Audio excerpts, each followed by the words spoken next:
ভেনেজুয়েলার ঘটনায় গভীরভাবে উদ্বিগ্ন ভারত। বিবৃতি দিয়ে শান্তিপূর্ণ উপায়ে আলোচনার মাধ্যমে সমস্যার সমাধান করার আহ্বান দিল্লির। ভেনেজুয়েলার প্রেসিডেন্ট কিডন্যাপের ঘটনা নিয়ে রবিবার বিদেশ মন্ত্রকের বিবৃতি। পরিস্থিতির উপর ভারত নজর রাখছে। ভেনেজুয়েলার বাসিন্দাদের সুরক্ষায় ভারতের সমর্থন অটুট। একই সঙ্গে গোটা এলাকার শান্তি এবং স্থিতিশীলতা বজায় রাখার আর্জি জানাচ্ছে ভারত।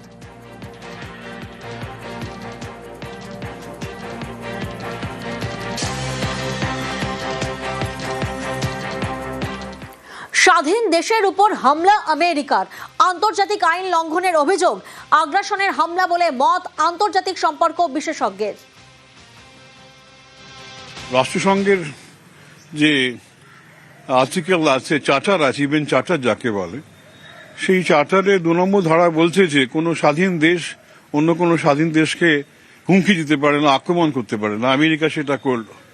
আমেরিকা বুঝিয়ে দিল যে সারা বিশ্বের উপরে সে একটা দাদাগিরি করতে চাইছে, যেটা কিন্তু একটা বিরূপ প্রতিক্রিয়া নিয়ে আসবে।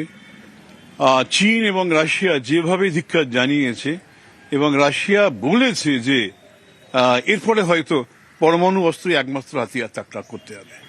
প্রেসিডেন্ট ট্রাম্প বলছেন যে কলম্বিয়া, মেক্সিকো, সেখানে আমি ঢুকে পড়বো, সেখানকার রাষ্ট্রপ্রধানদের তৈরি থাকতে হবে।